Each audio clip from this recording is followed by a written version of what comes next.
शुभविवाह या मालिकेच्या आजच्या भागामध्ये आपण पाहणार आहोत. भूमी आता डॉक्टर प्रधान यांची डायरी शोधत आहे. भूमीबरोबर पारितोष आणि पोलीस देखील आहेत. त्याचबरोबर गायकवाड साहेब देखील डायरी शोधण्यासाठी आलेले आहेत. प्रधानांच्या घरी ते डायरी शोधत आहेत. काही केल्या ती डायरी मिळाली पाहिजे असं त्यांना वाटतंय, पण तेथेच लपून बसले आहे रागिनी. रागिनी आता त्या डायरीसाठीच तेथे आलेली आहे आणि रागिनी हळूच आता पळून जाण्याचा प्रयत्न करत आहे. रागिनीचं सगळं लक्ष भूमीकडे आहे. जर का आता भूमीनं पाठीमागं बघितलं तर रागिनीचं बिंग फुटणार आहे. सर्वांना समजणार आहे की रागिनी इथं त्या डायरीसाठी आलेली होती.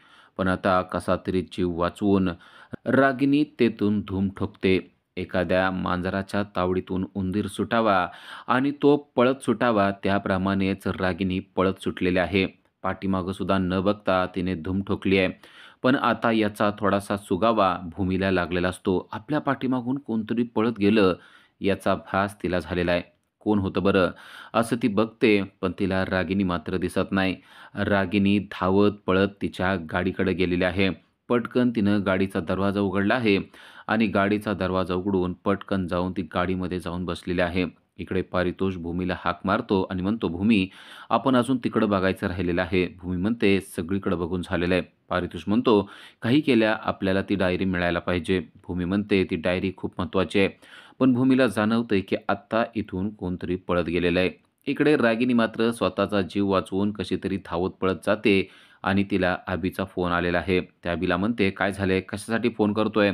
अभि म्हणतो, की "मला तुला भेटायचं आहे आणि महत्त्वाचं बोलायचं आहे." ती म्हणते, "जे असेल ते लवकर कर, आपल्याला जायचं आहे." आणि आता ती अभिची वाट बघत गाडीमध्येच थांबलेली असते. इकडे भूमी, पारितोष आणि गायकवाड अजूनही डायरी शोधत आहेत. भूमी सर्व काही चाळत आहे. भूमीला वाटतंय की डायरी मिळेल. काही जरी झालं तरी इथंच कुठेतरी ती डायरी असणार आहे, असा भूमीचा सिक्स्थ सेन्स भूमीला सांगत आहे. भूमी सर्वत्र शोधत आहे. पारितोष आणि गायकवाड देखील भूमीला मदत करत आहेत. भूमीला वाटतंय एकदा का जर का ती डायरी मिळाली की त्या डायरीमध्ये नक्की डॉक्टर प्रधानांनी नाव लिहिलेलं असणार आणि त्या नावामुळे मग मात्र रागिनी अडचणीत आल्याशिवाय राहणार नाही. पण आता सगळीकडे शोधून सुद्धा ती डायरी सापडत नाही. तेव्हा गायकवाड म्हणतात की "मला असं वाटतंय ती डायरी इथं नसणारच आहे." पण ती डायरी कुठे असेल हे मात्र काही कळत नाही. भूमी म्हणते, "मला असं वाटतंय त्यांच्या क्लिनिकमध्ये ती डायरी असू शकते." गायकवाडांना देखील ती गोष्ट खरी वाटते. गायकवाड म्हणतात, "आपल्याला त्वरित क्लिनिकला जाऊन तपास घेतला पाहिजे, कारण ती डायरी तेथे देखील असू शकते." पारितोषला देखील ती गोष्ट खरी वाटते. आता या ठिकाणी शोध करण्यात काही अर्थ राहिलेला नाही, असं सर्वांचं मत होतं आणि आता आपण इथून लवकरात लवकर बाहेर पडून डॉक्टर प्रधान यांच्या क्लिनिकमध्ये जाऊन ती डायरी शोधूया, या गोष्टीवर आता सर्वजण ठाम झालेले आहेत. भूमी देखील तिकडं जाण्यासाठी तयार झालेली आहे. भूमी म्हणते, "लवकरात लवकर आपण तिकडं जाऊन डॉक्टर प्रधानांचं क्लिनिक बघणं गरजेचं आहे. अन्यथा तिथून देखील ती डायरी गायब होऊ शकते, असा माझा अंदाज आहे." पारितोष म्हणतो, "असं असेल तर भूमी म्हणते त्याप्रमाणे त्वरित आपण तिकडं जाऊया आणि त्वरित जाऊन डायरीची शोधाशोध करूया. कारण त्या डायरीमध्ये भूमीला जे हवं आहे ते मिळू शकतं, असा माझा देखील दावा आहे." पारितोषचा भूमीवर खूपच विश्वास आहे आणि आता पारितोष भूमीसाठी डॉक्टर प्रधान यांच्या क्लिनिककडे जाण्यासाठी निघाला आहे. गायकवाड यांना देखील भूमीची बाजू खरी वाटते. जर का डायरी इथं नसेल तर नक्कीच ती डायरी डॉक्टर प्रधान यांनी त्यांच्या क्लिनिकमध्ये ठेवलेली असेल. त्वरित हे घर बंद करून आपण तिकडं जाऊया असा विचार करून सर्वजण आता घराच्या बाहेर पडत आहेत. तो दरवाजा बंद करून ते बाहेर चाललेले असतात. ते नुकतेच बाहेरच पडलेले असतात, पण तेवढ्यात भूमीला एक गोष्ट क्लिक झाली आहे. भूमीला असं वाटतंय की कुठेतरी काहीतरी पडलं होतं आणि ते आपल्याकडून बघायचं राहिलेलं आहे. गायकवाड यांचा कॉन्स्टेबल दरवाजा बंद करून बाहेर आलेला असतो आणि आता तो कडी लावून कुलूप घालणार असतो. तेवढ्यात भूमीला ती गोष्ट क्लिक झाली आहे. खरोखरच आपल्याला जे वाटलं होतं त्या ठिकाणी डायरी असेल का? असा भासच भूमीच्या डोळ्यापुढे होऊन गेलेला असतो आणि कुलूप घालणाऱ्या त्या कॉन्स्टेबलला ती थांबवते आणि म्हणते, "थांबा, अजून एका ठिकाणी बघणं गरजेचं आहे." आणि दरवाजाला कुलूप घालता घालता भूमी पळत पळत आतमध्ये गेलेली आहे. तिच्या पाठोपाठ पारितोष आणि गायकवाड साहेब देखील पळत जातात. नक्कीच भूमीला काहीतरी आठवलंय किंवा काहीतरी सापडलंय असं त्यांना वाटतं आणि भूमी सोप्याला हलवते, बाजूला सरकवते आणि भूमीला हवी असलेली गोष्ट सोप्याच्या खाली पडलेली भूमीला दिसते. भूमीला देखील आश्चर्य होतं, कारण भूमीला वाटलेलं असतं की याच ठिकाणी ती डायरी पडलेली असेल आणि त्याच ठिकाणी ती डायरी पडलेली तिला पाहायला मिळते. भूमी पटकन ती डायरी उचलते आणि ती डायरी चाळू लागते आणि गायकवाड हाक मारून सांगते, की "मला एक डायरी सापडली आहे." पण ती हीच डायरी आहे का हे मात्र काही सांगता येत नाही. गायकवाड ती डायरी स्वतःच्या ताब्यात घेतलेली आहे. गायकवाडांनी देखील ती डायरी चाळून बघायला सुरुवात केलेली आहे आणि त्यांना देखील मोठा धक्काच बसलाय. कारण भूमीमुळे त्यांना ती डायरी हातात मिळालेली आहे. गायकवाड म्हणतात, की "आपल्याला जी गोष्ट हवी होती, तीच गोष्ट भूमी मिळाली आहे. पण तुला कसं काय असं वाटलं, की इथे डायरी पडलेली असेल?"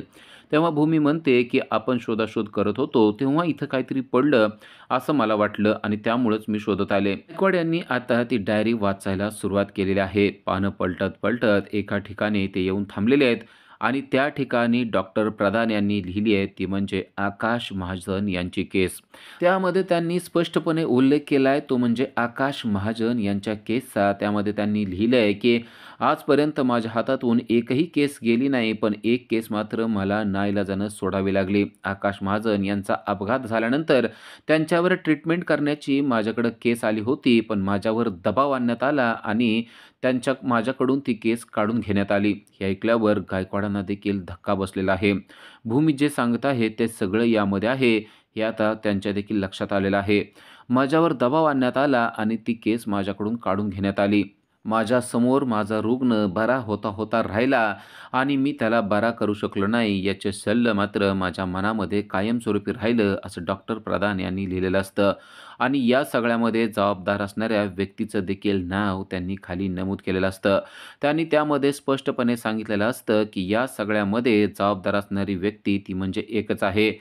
ज्या व्यक्तीने माझ्यावर दबाव आणला आणि ज्या व्यक्तीने माझ्याकडून ती केस काढून घेतली, त्या व्यक्तीचं नाव असं लिहिलेलं असतं आणि नेमका त्या ठिकाणचा कागद फाटून गेलेला असतो आणि ते पाहून गायकवाड साहेब म्हणतात, की "भूमी, आपल्याला जे पाहिजे होतं नेमकं तेच नाव या ठिकाणी नमूद केलेलं नाहीये."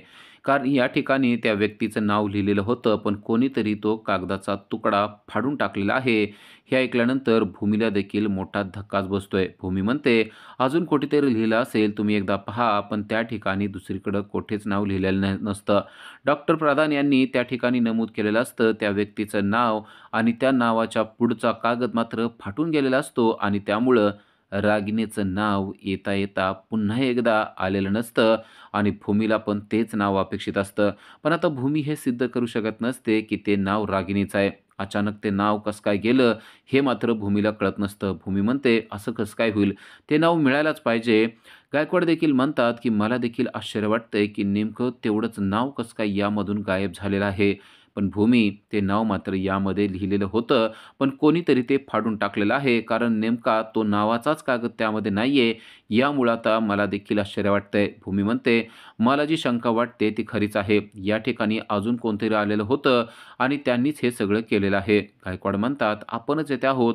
दुसरं कोणी आलेलं आहे असं मला तर वाटत नाही." भूमी म्हणते, की "नक्की तो कागदाचा तुकडा कसला आहे तो मला दाखवा." तेव्हा गायकवाड भूमीला ते दाखवतात आणि भूमीला पुन्हा एकदा धक्का बसलाय. भूमी म्हणते, "या तुकड्याकडे पाहिल्यानंतर मला तर स्पष्टपणे असं वाटतंय, की हा कागद आत्ताच कोणीतरी फाडलेला आहे." गायकवाड देखील त्या कागदाकडे पाहतात आणि म्हणतात, की "भूमी, तू जे काही म्हणत आहे ते अगदी खरं आहे. कारण हा तुकडा आत्ताच कोणीतरी फाडल्यासारखा वाटतोय. पण हा तुकडा आत्ता कोणी फाडला आणि जर का तो आत्ता फाडला असेल, तर तुकडा इथेच असेल असं देखील पारदर्शनी सगळ्यांच्या निदर्शनास आणून दिलेलं असतं." भूमी म्हणते, "मला असं वाटतंय जर का तो तुकडा इथंच पडलेला असेल, तर आपण आता थोडा शोधाशोध करून तो तुकडा मिळवणं गरजेचं आहे." गायकवाड, पारितोष आणि भूमी यांनी ठरवलंय, की आता तो तुकडा आपण इथेच कुठेतरी पडलेला असेल, तो मिळवायचा आणि त्यावर कोणाचं नाव आहे ते मात्र सगळ्या जगाच्या समोर आणायचं. गायकवाड ती डायरी वाचत असताना त्यांना त्या गोष्टी जाणवतायत, की त्यामध्ये डॉक्टर प्रधान यांनी सर्व काही लिहिलेलं होतं. त्यामध्ये अगदी त्या व्यक्तीच्या नावापर्यंत देखील तो पोहोचला होता आणि ते नाव आता त्यांच्या जवळ आलेलं होतं. पण नेमका कागदाचा तो तुकडा गेल्यामुळं ते नाव आपल्या समोर आलं नाही. अगदी पुरावा हातात येता येता राहिला, याचं कितीतरी शल्य गायकवाड यांना वाटत आहे आणि तेवढंच वाईट भूमीला देखील वाटतंय. इतका आटापिटा करून, एवढी मेहनत करून डायरी मिळवली, पण डायरीतला महत्त्वाचा नावाचा भागच कोणीतरी फाडून टाकलेला आहे. या गोष्टीचा राग गायकवाड, भूमी आणि पारितोष यांना आलेला आहे. असं कसं काय झालं हे मात्र त्यांना कळत नाही. भूमी म्हणते, "जर का असं असेल तर आपण आत्ताच्या आत्ता लगेच शोधाशोध करूया आणि तो कागदाचा तुकडा मिळवूया." पारितोष, गायकवाड आणि भूमी हे आता शोधाशोध करायला सुरुवात करतात. त्यांच्याबरोबर पोलिसांची पूर्ण टीमच आहे. कागदाचा तो थोडासा छोटा तुकडा जर का आपल्याला मिळाला तर त्या तुकड्यावर नक्कीच आपल्याला नाव मिळणार आणि ते नावच आपल्यासाठी महत्त्वाचं आहे. भूमीला झालेल्या सगळ्या गोष्टीचा मोठा धक्काच बसलेला आहे. पण आता आपण हिंमत हारायची नाही आणि पुन्हा एकदा आपण तो कागद शोधायला सुरुवात करूया. जशी आपल्याला डायरी मिळाली तसा तो कागदाचा तुकडा देखील मिळेल असंच भूमीला वाटत आहे.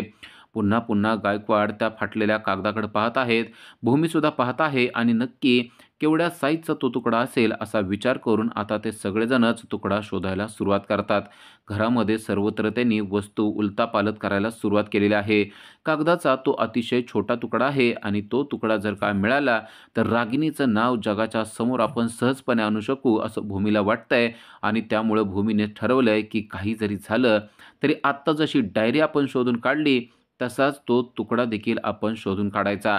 तिच्या मदतीला पारितोष देखील आहे. पारितोष भूमीला प्रोत्साहन देतो आणि म्हणतो, "भूमी, तू काहीच काळजी करू नको. मी तुझ्या मदतीला आहे. कागदाचा तो छोटा तुकडा जरी असला तरी आपण त्याला अगदी व्यवस्थितपणे शोधून काढू. तू काहीच काळजी करू नको." भूमी देखील आता तो कागदाचा तुकडा शोधायला सुरुवात करते.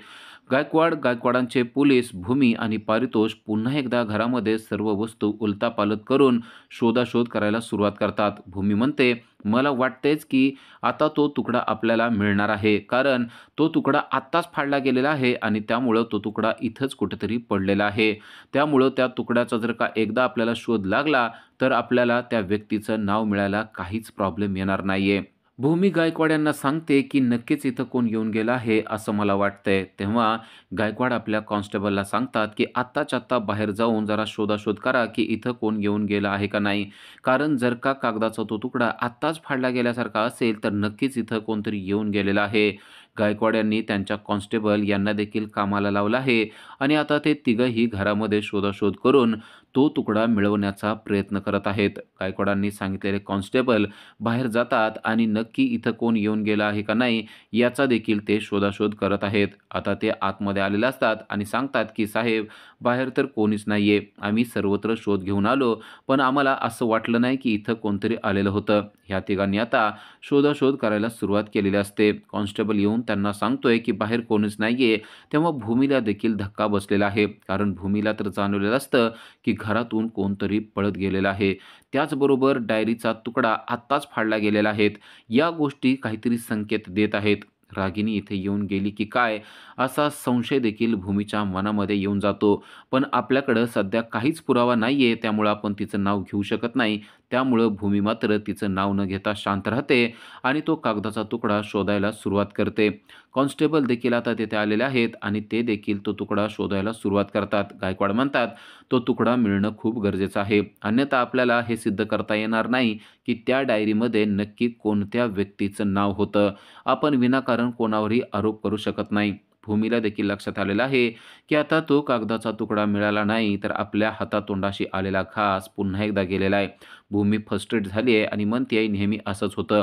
तर इकडे अभि आलेला आहे आणि अभि म्हणतो की "काय झालं?"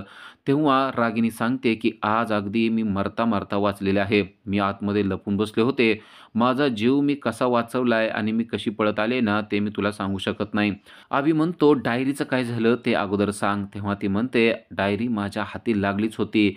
मी आता डायरी घेऊनच येणार होते, पण माझ्या हातातून ती नेमकी पडली आणि परत मला ती उचलता आली नाही." अभि म्हणतो, "म्हणजे आपला खेळ आता संपलाय.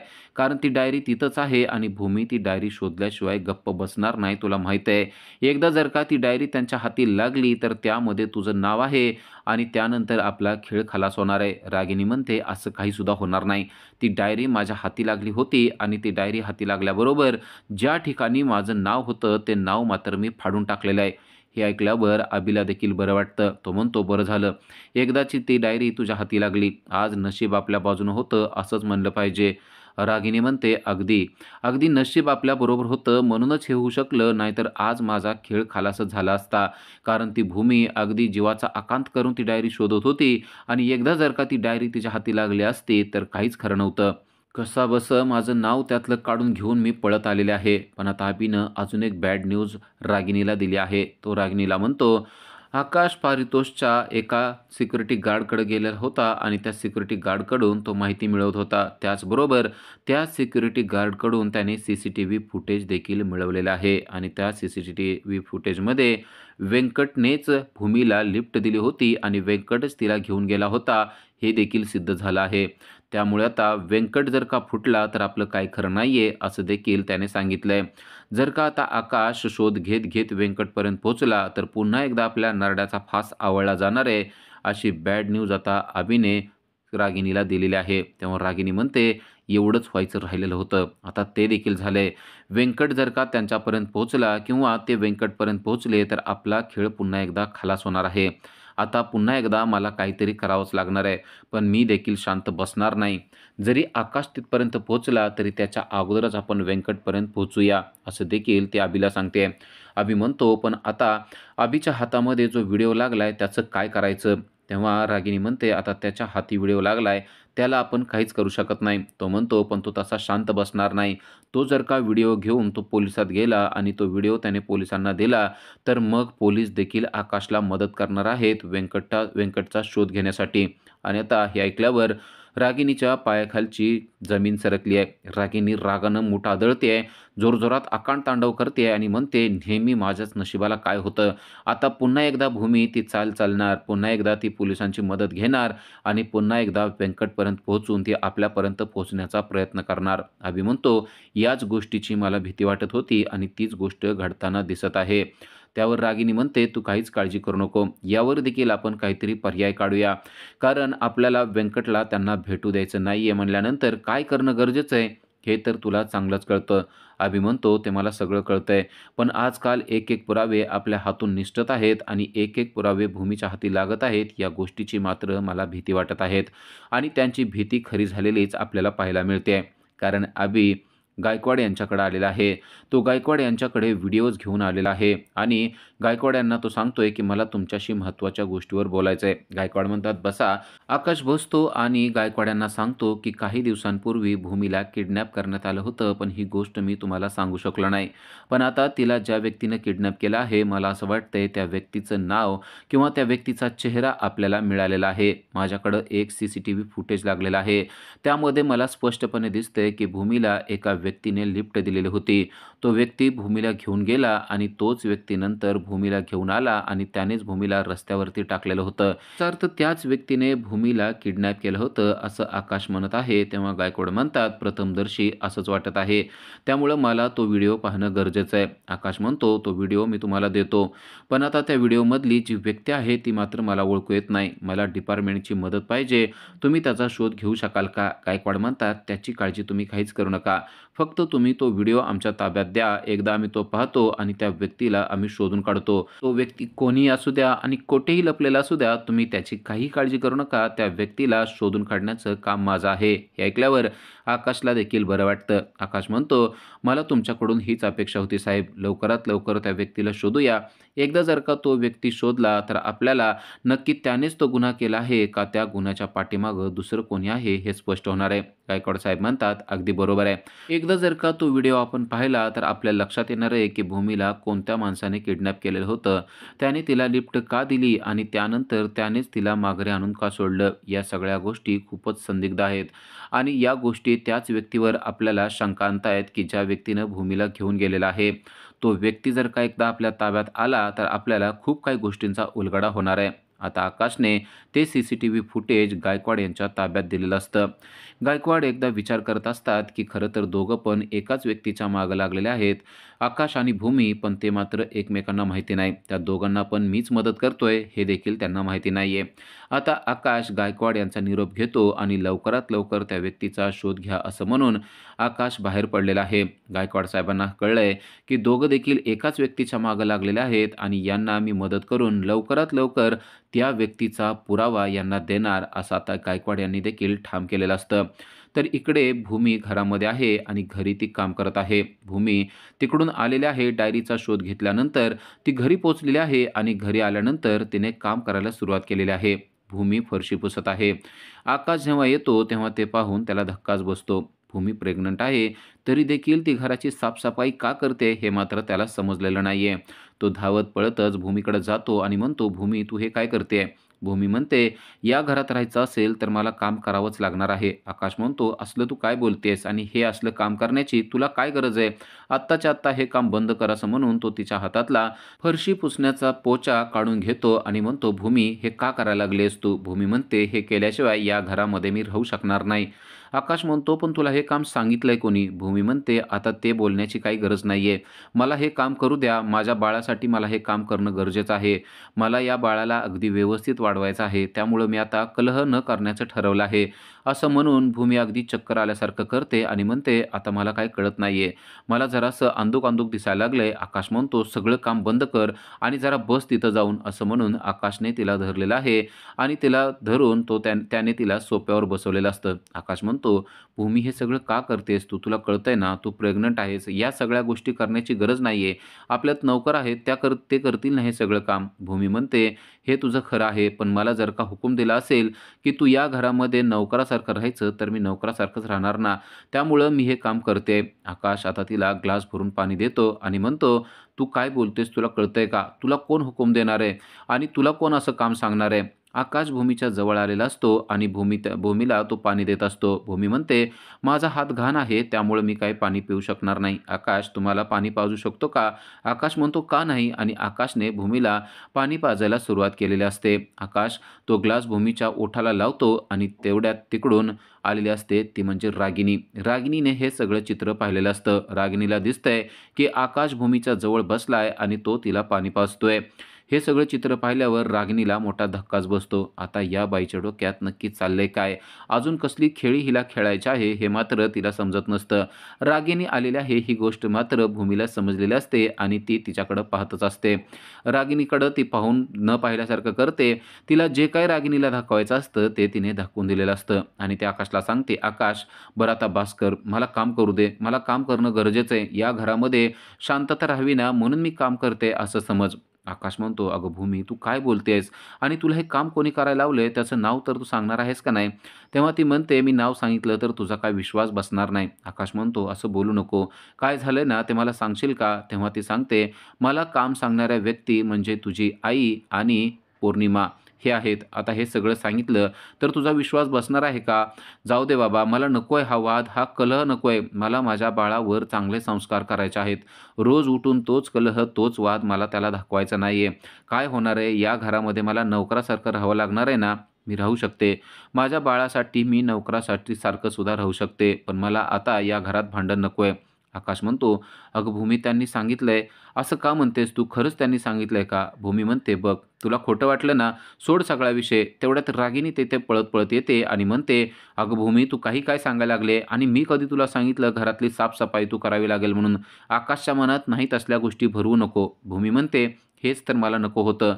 आता ह्या येणार आणि खरं-खोटं करायला लावणार. परत मी खरं-खोटं करणार आणि हे सगळं मला नकोय. माझ्या बाळाच्या समोर हे भांडण, हा तंटाच मला नकोय."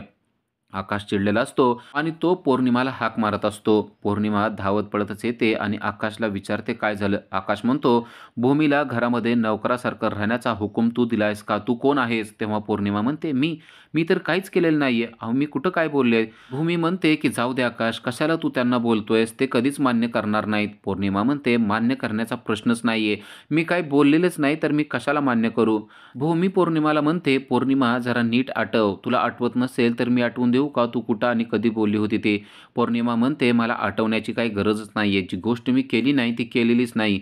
तेव्हा मात्र भूमी चिडते आणि म्हणते, "याच गोष्टी मला नको असतात. सारखं मी पुरावा द्यायचा आणि त्या पुरावे त्यांनी खोटे करायचे. नकोच, मला काही नको. मी काम करते." असं म्हणून पुन्हा एकदा भूमीने तो पोचा हातात घेऊन सफाई करायला सुरुवात केलेली असते आणि त्याच वेळेस ती अगदी जिंकल्याच्या नजरेने रागिनीकडे पाहत असते. रागिनीला देखील लक्षात आलंय, की भूमी काहीतरी खेळ खेळत आहे. भूमी म्हणते, "आता माझ्याकडं एक पुरावा आहे ते मी दाखवते." असं म्हणून भूमीने चक्क पौर्णिमाचं रेकॉर्डिंग ऐकवलेलं असतं आणि त्या रेकॉर्डिंगमध्ये पौर्णिमा म्हणत असते, की "जर का तुला या घरामध्ये राहायचं असेल तर नोकर बनूनच राहावं लागेल. आम्ही जे काम सांगेल ते तुला ऐकावं लागेल." हे पाहिल्यानंतर पौर्णिमाच्या तर पायाखालची जमीनच सरकली आहे. कारण पौर्णिमा तिला बोललेली असते आणि त्याच टायमाला तिनं ते रेकॉर्ड केलेलं असतं. तेवढ्यात वकील साहेब देखील तिथे आलेले असतात आणि वकील साहेबांना देखील समजलंय, की या घरामध्ये भूमीवर खूप मोठा अन्याय होत आहे. पौर्णिमाच्या लक्षात येतं, की आपण जेव्हा तिला बोलत होतो, तेव्हा तिच्या हातामध्ये मोबाईल होता आणि त्या मोबाईलवर भूमीने सगळं काही रेकॉर्ड केलेलं आहे. वकील साहेब देखील हे सगळं ऐकत असतात आणि त्यांच्या देखील लक्षात आलेलं असतं, की या घरामध्ये भूमीला न्याय मिळत नाहीये. तेव्हा ते देखील चिडतात आणि म्हणतात, की खरंच या घरामध्ये भूमीवर अन्याय होत आहे. या घरामध्ये भूमीवर कौटुंबिक हिंसाचार होतोय, हे तर आता मला स्पष्टपणे दिसतच आहे. भूमी वकील साहेबांना म्हणते, "आता वकील साहेब तुम्हीच मला न्याय देऊ शकता. बाकी कोणाकडूनच मी आता न्यायाची अपेक्षा करत नाही." रागिणीच्या मात्र चांगलीच पायाखालची जमीन सरकली आहे. तिला समजलंय भूमीनं आपल्याशी खूप मोठी खेळी खेळलेली आहे आणि आता आपण या केसमध्ये अडकून बसणार आहे.